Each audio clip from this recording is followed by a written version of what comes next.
one of my weapons of choice. And cinnamon, by the way. And this is a handgun. It's a handgun. It goes in your hand. And when you're loading the handgun, you should always make sure that you don't point it at anyone.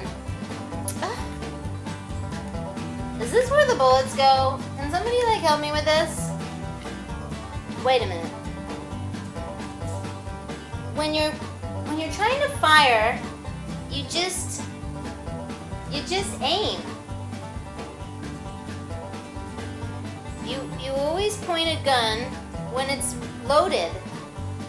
You should never point a gun at someone when it's loaded.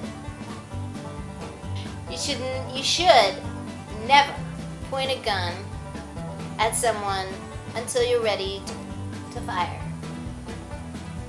Is that right? And you load it in the back. So you put the bullets in here, and then it comes out here, and then you should never point a gun when it's loaded at anyone, ever, until you're ready to fire.